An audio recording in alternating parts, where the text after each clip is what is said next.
Hi everyone, Radhe Radhe, सत श्री अकाल, नमस्कार। मैं शिशिर स्वागत करता हूं आपके अपने यूट्यूब चैनल शिशिर की पाठशाला में। तो इस वीडियो में हम करेंगे एमपीटेट वर्ग 3 जो नोटिफिकेशन आई है पात्रता परीक्षा। उसमें हम डेली क्वेश्चंस करते हैं, 30 क्वेश्चन ईवीएस के करते हैं, 30 क्वेश्चन सीडीपी के। और ईवीएस और सीडीपी का जो वीडियो है आपको इस चैनल के माध्यम से सारी वीडियोस आपको मिलेंगे। पूरी प्रैक्टिस कराई जाएगी यहाँ से, और आपके कोई भी क्वेश्चंस छूटने वाले नहीं है यहाँ से, क्योंकि कई क्वेश्चंस ऐसे हैं जो रिपीट होते हैं। तो आज ये जो पेपर है वो 7 मार्च का है, 7 मार्च 2022 फर्स्ट शिफ्ट का पेपर है, जिसमें हम 30 क्वेश्चंस ईवीएस के करेंगे और 30 क्वेश्चन सीडीपी के करेंगे। तो चलिए स्टार्ट करते हैं आज का वीडियो। व्हाट आर की टोन्स स्पेसीज इन इकोसिस्टम? पारिस्थितिकी तंत्र में की स्टोन प्रजातियां क्या है? की स्टोन प्रजाति क्या है बताना है आपको। वह प्रजाति जो एक संपूर्ण पारिस्थितिकी तंत्र को परिभाषित करने में मदद करती है और जिसका उन्मूलन पारिस्थितिकी तंत्र को गंभीर रूप से प्रभावित कर सकता है। बताइए। बी कह रहा है the species whose elimination can benefit and charge the ecosystem. वे प्रजातियां जिनका उन्मूलन पारिस्थितिकी तंत्र को लाभ पहुंचा सकता है और चार्ज कर सकता है। सी कह रहा है वे प्रजातियां जिनका उन्मूलन पारिस्थितिकी तंत्र को प्रभावित नहीं करेगा। और डी कह रहा है चट्टानी स्थानों पर पाई जाने वाली प्रजातियां और इसके उन्मूलन के से पारिस्थितिकी तंत्र पर कोई प्रभाव नहीं पड़ता है। बताइए की स्टोन प्रजातियां क्या है, आपको ये बताना है। तो इसका राइट आंसर आपका क्या हो जाएगा? इसका राइट आंसर आपका हो जाएगा ए हो जाएगा। ठीक है, क्या हो जाएगा? ए इसका राइट आंसर हो जाएगा। वे प्रजाति the species that help to defend an entire ecosystem and whose elimination can seriously affect this ecosystem is called क्या? Keystone ecosystem. ठीक है, आगे चलते हैं।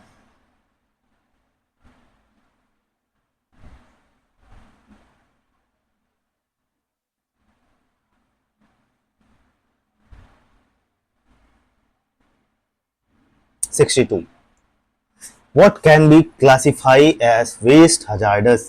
हम कचरे को कब खतरनाक के रूप में वर्गीकृत कर सकते हैं, यह आपको बताना है। ऑप्शन है जब कचरे से मृत्यु दर नहीं बढ़ती है, जब कचरे से बिल्कुल मृत्यु दर नहीं बढ़ती है, जब कचरे से मृत्यु दर बढ़ती है, जब कचरे से मृत्यु दर घटती है, या जब कचरा बिना किसी मदद के अपघटित हो जाता है। बताना है कि कब हम कचरे को खतरनाक के रूप में वर्गीकृत कर सकते हैं। बताइए जल्दी से। तो 62 का राइट आंसर आपको बताना है। तो इसका राइट आंसर आपका बी हो जाएगा। क्या? जब कचरे में से मृत्यु दर बढ़ती है तब हम क्या कचरे को खतरनाक रूप में क्लासिफाई कर सकते हैं। चलिए क्वेश्चन नंबर 63 है। Which one among the following is the strongest argument in favor of adopting then based approach in EVS? बताइए ईवीएस में विषय आधारित दृष्टिकोण अपनाने के पक्ष में सबसे मजबूत तर्क इसमें से कौन सा है? आपको ये क्वेश्चन बताना है। पहला है यह पाठ योजनाओं को एक संरचना देने में मदद करता है और शिक्षण को अधिक प्रभावी बनाता है। बी कह रहा है यह शिक्षण को अधिक रोचक और गतिविधि आधारित बनाने में मदद करता है। सी कह रहा है सी क्या कह रहा है? सी कह रहा है यह अवधारणाओं को मुद्दों और कौशल की एक विस्तृत श्रृंखला को कवर करने में मदद करता है। और डी कह रहा है यह विषम की सीमाओं को नरम करने और ज्ञान का समग्र रूप से आकलन करने में मदद करता है। बताइए इन्वायरमेंट स्टडी। बताइए डी इसका राइट आंसर हो जाएगा। ठीक है, कि इसमें से EVS which one of the following is the strongest argument in favour of adopting a theme based approach in EVS. ठीक, तो इसका राइट आंसर आपका क्या हो जाएगा? D. It helps in softening subject boundaries and assessing knowledge holistically. ठीक है, आगे चलते हैं। देखिए meaning of the word horoscope is. हीरोस्को शब्द का अर्थ पूछा है।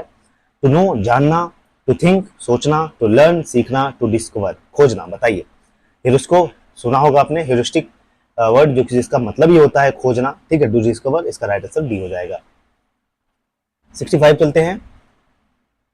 क्वेश्चन ये कह रहा है कि कौन सा दाढ़ी वाला वानर अपने जीवन का एक बड़ा हिस्सा पेड़ पर बिताता है या मुख्य रूप से फलों पर निर्भर करता है।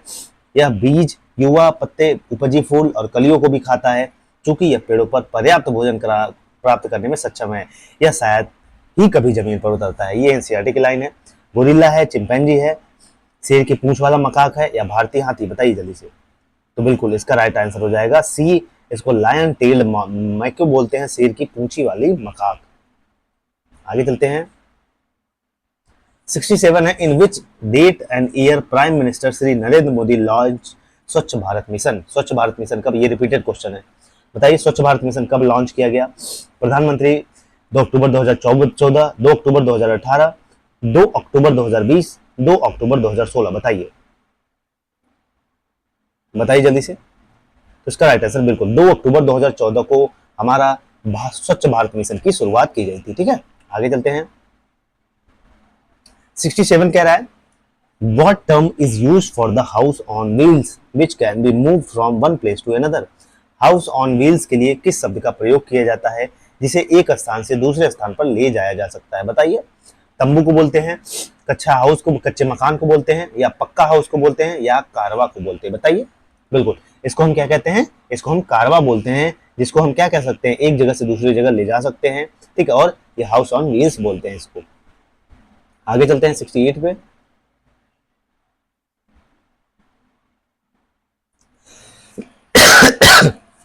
एक ऑटोमोबाइल उत्सर्जन नियंत्रण उपकरण का उपयोग क्रैंक केस से ब्लो बॉय को रोकने के लिए किया जाता है, to prevent crankcase and returning gases to the cylinders, जो सिलेंडर को गैसों को इंजन के अंदर जलाए जाने के बजाय वायुमंडल में छोड़ देता है।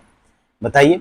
पॉजिटिव क्रैंकनेस वेंटिलेशन, या पीवीसी उसको बोलते हैं, या ग्रेविटी सेटिंग चेंबर, गुरुत्वाकर्षण निपटान कक्ष बोलते हैं, फैब्रिक फिल्टर बोलते हैं, कपड़ा फिल्टर, या प्लेट प्रेसिपिटेटर? बताइए जल्दी से। तो इसका राइट आंसर आपका क्या हो जाएगा? इसका राइट आंसर आपका ए हो जाएगा। क्या ए हो जाएगा? Positive crank case ventilation PVC बोलते हैं। ठीक है, आगे चलते हैं।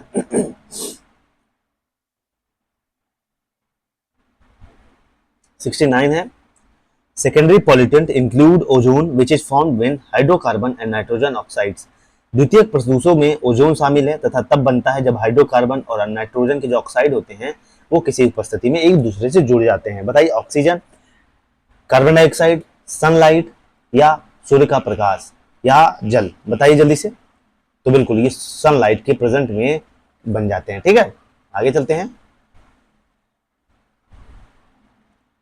क्वेश्चन नंबर 70 है some unusual egg laying mammals has remain unchanged since prehistoric times are called. कुछ असमान अंडे देने वाले जो स्तनधारी होते हैं प्रागैतिहासिक काल से अपरिवर्तित रहे हैं, वो क्या कहलाते हैं? बताइए।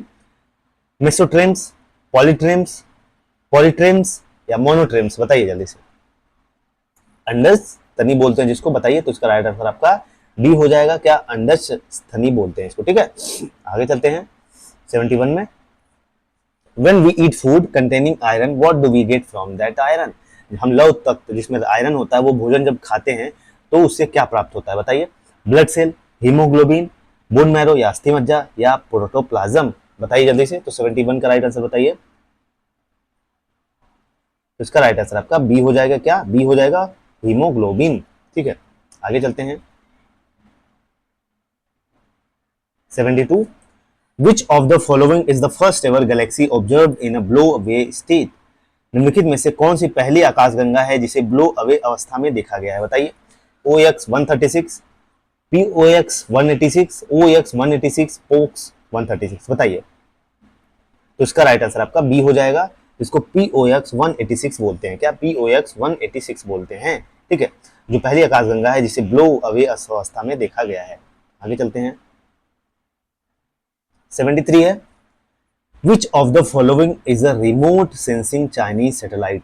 इनमें से कौन सा एक सुदूर संवेदन चीनी उपग्रह है? बताइए जल्दी से।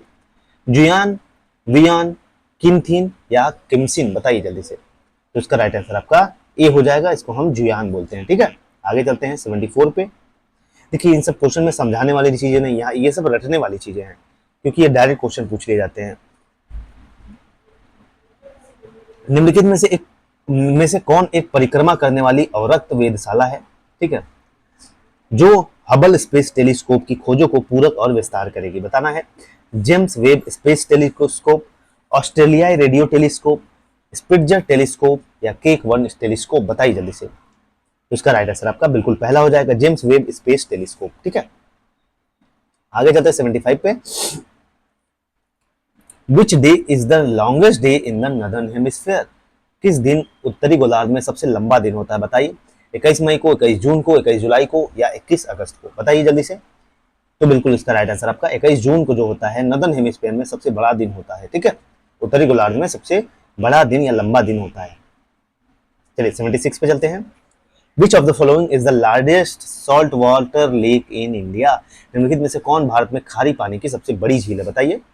Bhojtal lake, Jaisamand lake, Hirakud lake, Chilka lake. बताइए। बिल्कुल चिल्का झील है जो क्या भारत में सबसे खारे पानी की सबसे बड़ी झील है। ठीक है, आगे चलते हैं 78 पे 77 पे। Which of the following is the largest soybean producing state in India? कौन भारत में सबसे बड़ा सोयाबीन उत्पादक राज्य है? उत्तर प्रदेश है, गुजरात है, वेस्ट बंगाल है, पश्चिम बंगाल है या एमपी है? बताइए जल्दी से। तो बिल्कुल एमपी ही है भैया, जहां पे सबसे बड़ा सोयाबीन प्रोड्यूसिंग स्टेट है इंडिया का। ठीक है, 78 चलते हैं।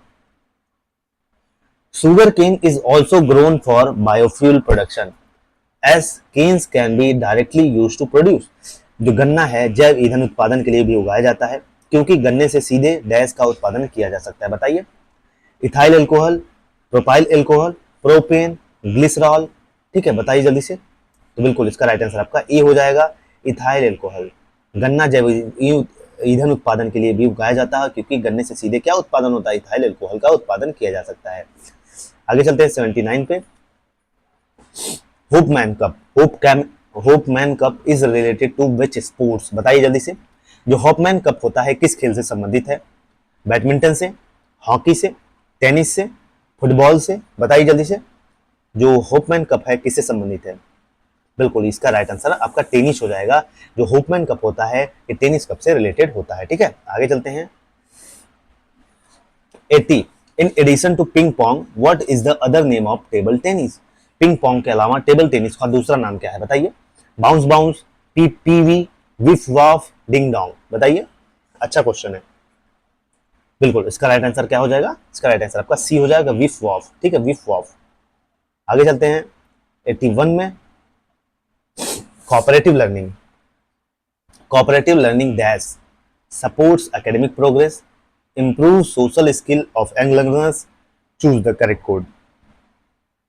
सहयोगी अधिगम क्या? बताइए। अकादमिक प्रगति का समर्थन करता है, युवा शिक्षार्थियों के सामाजिक कौशल में सुधार करता है। बताइए। ओनली वन, ओनली टू, या इसमें से दोनों, या इसमें से कोई नहीं? बताइए।